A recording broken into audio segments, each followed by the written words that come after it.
Hello and welcome to my channel. My name is Justin, and if you're new here, this is a channel designed for breaking stereotypes and building wealth. Every 2 weeks on Wednesday, I get a paycheck for my regular full-time position, and when I get those paychecks, I make videos where I allocate those funds and go over my budget. I also make videos every week on Friday where I budget my flex income, which is basically my supplementary income that I make throughout the week. And so if you haven't already, go ahead and subscribe and turn on that notification bell. That way you get notified when I drop videos just like this one. And as always, if you have any questions or comments, don't hesitate to leave a comment on the video. So with that, I will shrink myself to the corner, and as you can see, we have 18, 25, and 94 cents that we need to give a job. So like I said in my intro, I get paid every other Wednesday, and my first paycheck of the month is usually a really quick one. It doesn't really go very far, but it pays a lot of my important bills. The second one stretches a little bit further. I'm able to do a little bit more with it. And so this video might be shorter than most because, well, money goes fast. So with that, if you didn't watch my last video, you might not know this, but if you did watch my last video, you'll notice that I have a new account on here, and I also have a new group. So this new account, I am on a journey to increasing my income as much as possible throughout the month. And so like I alluded to on my Friday videos where I budget my flex income, I try to find ways to make extra money any way I can.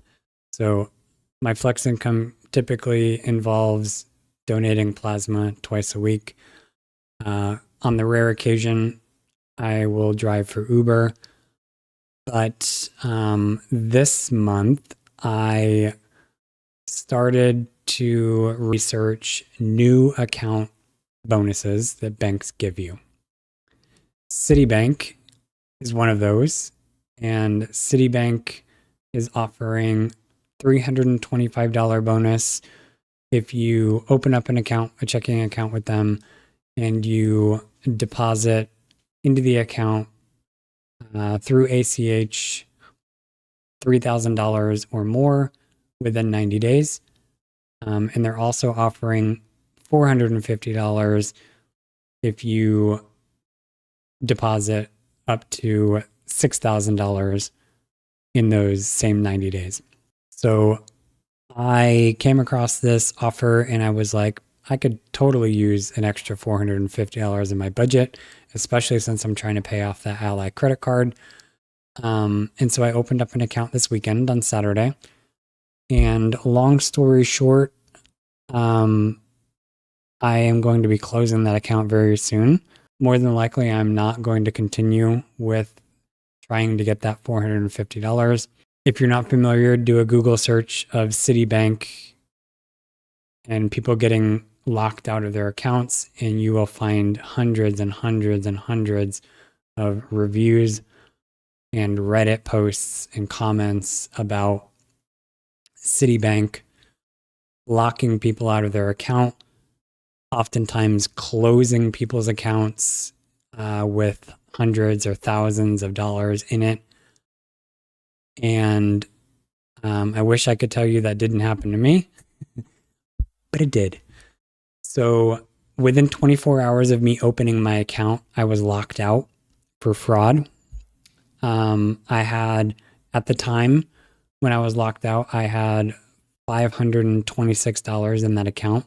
The reason they locked me out of my account is because I funded the account with $25 from my Capital One discretionary fund. And I tried to start the deposit total towards the $6,000 by Zelling $500 in. and then attempting to Zelle about $1,400 in a second time. The amount that I was trying to transfer in was going to be the amount that I needed to pay for my rent, which you'll see is $1,957.99. So my goal was to throw that just under $2,000 in that account from my Chase and Capital One accounts to get about $2,000 worth of deposits and also pay my rent.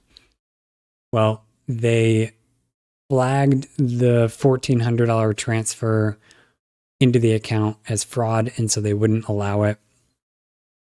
And so after trying a few times, I decided that I needed to pay my rent. And so I was attempting to Zelle that $500 back out of my account into my Chase account.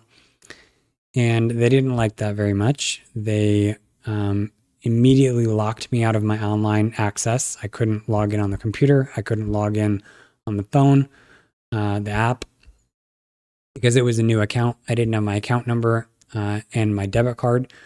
So they couldn't verify me on the phone in order to help me. And so basically, between Saturday and this morning, I was locked out of my account and I couldn't access that $526 that I ended up getting into that account.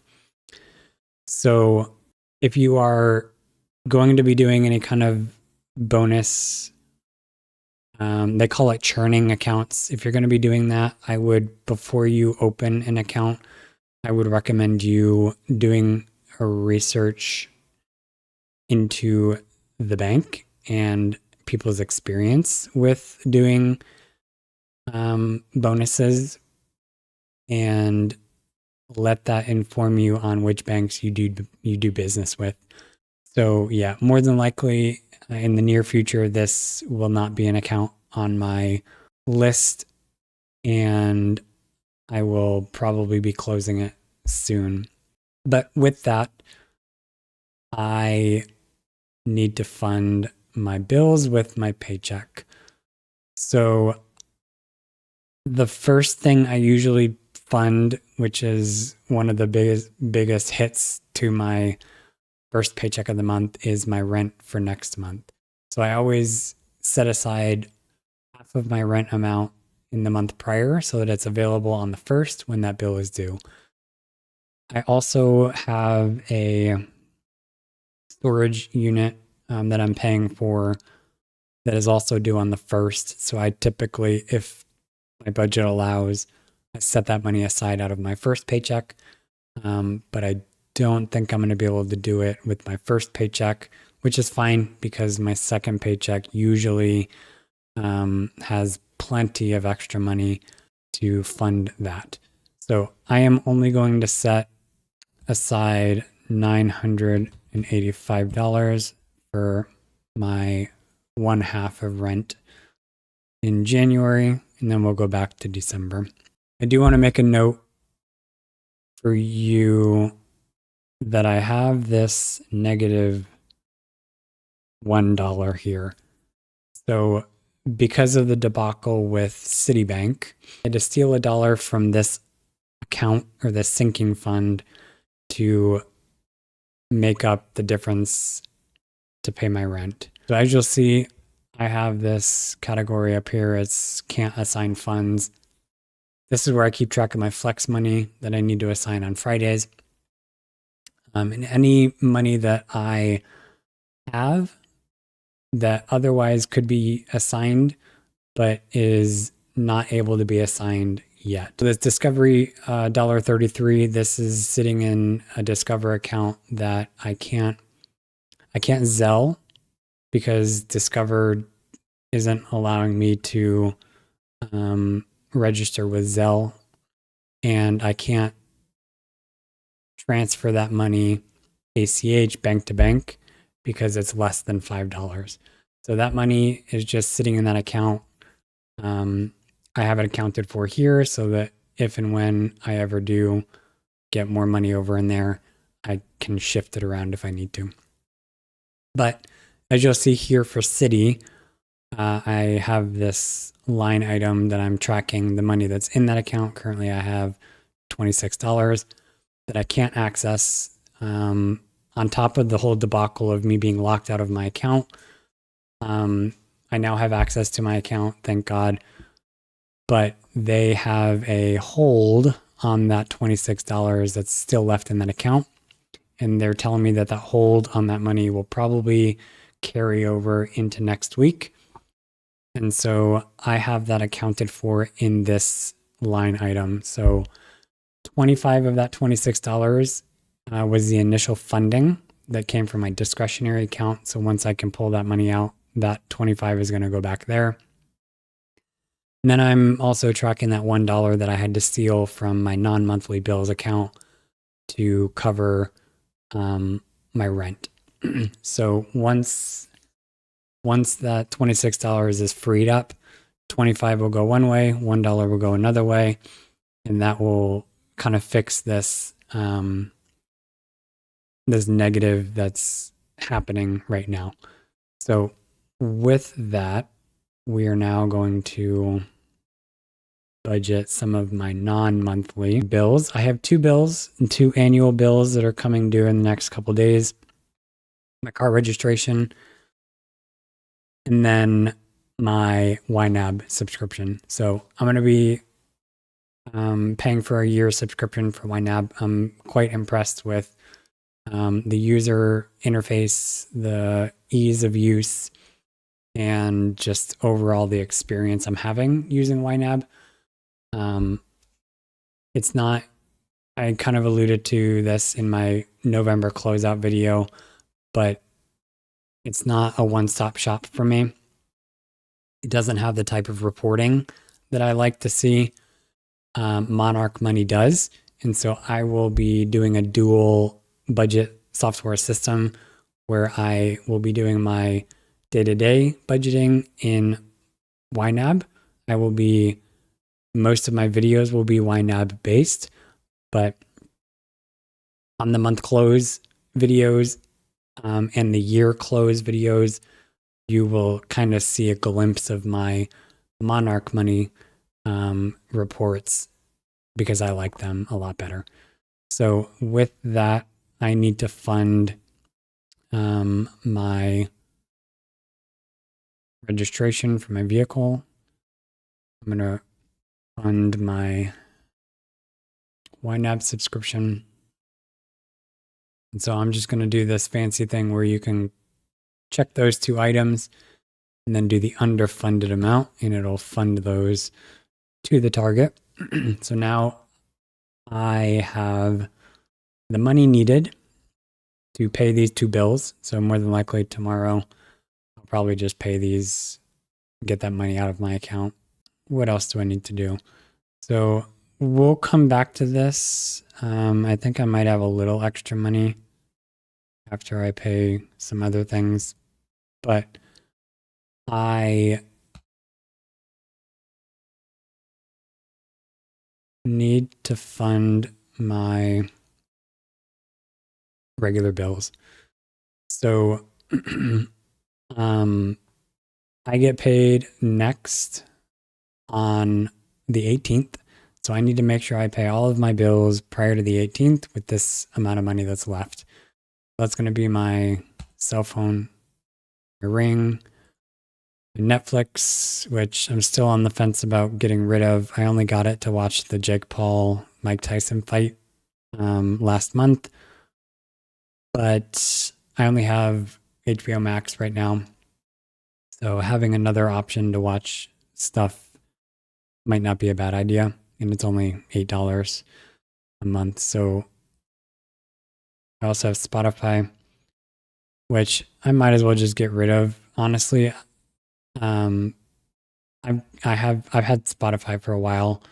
I use it when I run. I have a running watch that hooks to Spotify, and I can download offline channels, and that way I don't have to run with my phone in my pocket or on my arm. I can just listen to my music from my watch. I haven't ran since this summer. I've been dealing with kind of knee issues, getting old stuff. But yeah, since this summer, I really haven't used Spotify much. And so I might consider getting rid of it and just kind of freeing up that $13 for other things. But for the time being, I'll fund it. And then I need to fund my car insurance. My internet will be paid on my next bill. Paycheck, my car payment will come out on that next paycheck. Dog food is usually a monthly thing. However, in the month of November, the shipper, so I get my dog food auto shipped from chewy.com. The carrier that delivered the item delivered it to the wrong address. And so I called chewy.com and their customer service is great. They were able to quickly ship me another dog food item free of charge. And so that came in the mail, 1 or 2 days later. And literally a day after I got that replacement shipment, I got the original shipment showed up on my door. So I ended up getting 2 boxes of dog food for the price of one. And these boxes last 4 weeks. And so I basically have 2 months worth of dog food. So December, I don't need to buy any dog food. Or if I do, it might. Actually, I don't think I will at all. So I don't need to put that money there. So I'm going to fund all of these. So now I'm going to move to my gas and grocery. Gas, I put aside $50 a month. I only go into the office once a week. I live about 10 miles away, which is about 40 minutes Phoenix traffic wise. But going in once a week is really good on gas. $50 should be more than enough because I also am going to be doing some vacation time this month to kind of use up the rest of my vacation that I need to use. So I more than likely that $50 will cover this month and extend into January. So we'll see how far that goes. In my trailer video, I alluded to the fact that I live alone. I only have my dog.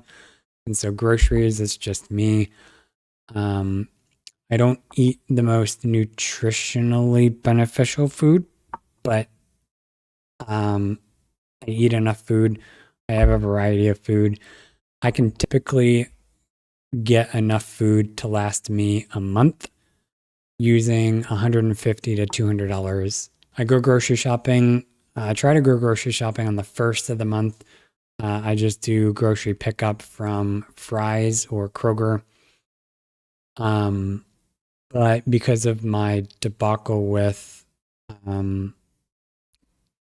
Citibank, I didn't have the money to go grocery shopping on the first, which is fine because I have plenty of extra food left over from the month of November that I can more than likely just do grocery shopping, pick up tomorrow, and be fine.